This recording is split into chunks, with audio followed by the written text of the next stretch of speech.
चिसलक कनवा के बोलिया के तोरा दिलक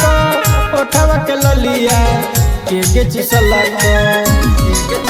कैसे फट गल छोड़ी तोर सुटावा के हेगे सुटावा के छोड़ी गे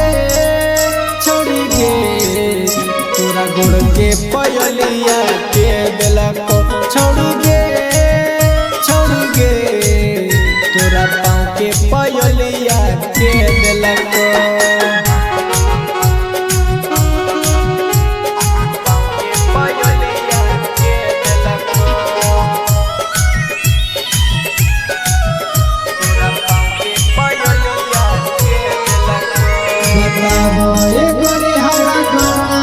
ढोली में सही सही जाता कि ना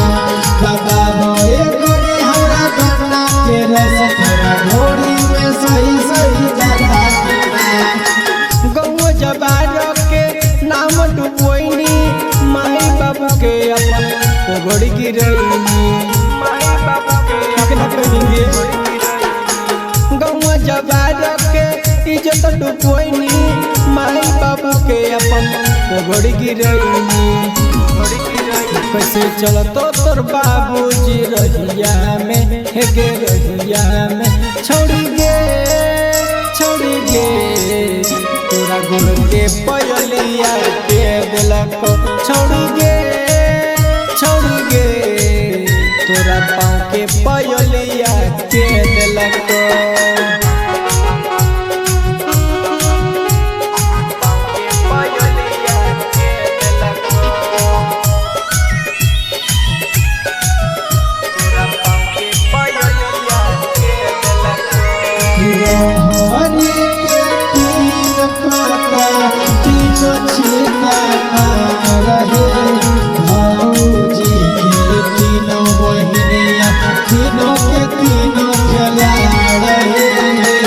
घसगड़ छौड़ी गे खेत तहु कोइनी रहरी में छौड़ी माजा उठोइनी घसगड़ छौड़ी गे खेत तहु कोइनी रहरी में जाके माजा उठोइनी गोरे लाल से माजा उठोइनी गे हाँ उठोइनी गे छोड़ी गे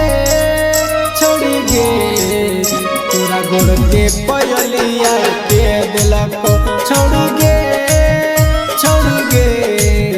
तोरा पाँव के पयलिया के दिलक